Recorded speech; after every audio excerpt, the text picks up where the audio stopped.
My name is Grant Collier, studio head of Infinity Ward.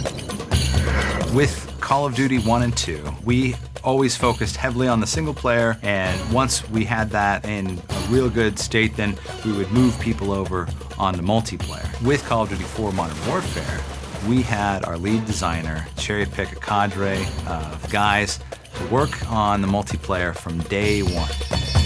I'm Vince Sampella. I'm the co-studio head at Infinity Ward. We design a lot of maps for the game that don't ever make it into the final product, some of which are tweaked and tuned until they finally, become what we're ultimately going to deliver to the player. It's really a lot of trial and error. We have really spent a lot of time increasing the depth that we have in multiplayer. When people jump in, they are going to be thoroughly excited. Not only can you customize your weapons, you can customize your camo, you can customize your game types, you can also customize the character you play, and you do that with perks. Perks are something that allows you to modify your character to your style. Like maybe you're a big fan of sniping. You want something that will take you off radar when you fire. So when you shoot your weapon and you're hanging out, you're not going to show up on radar.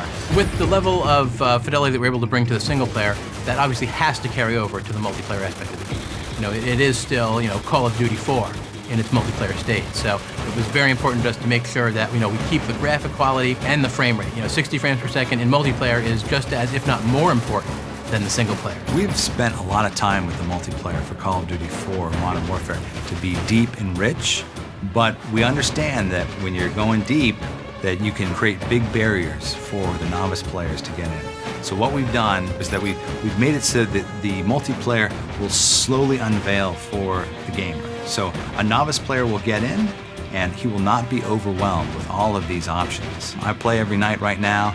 It'd be great to get some fresh blood in there and for us to really start slinging some lead back and forth. So the fans, it's Jay Random here, you can bring it.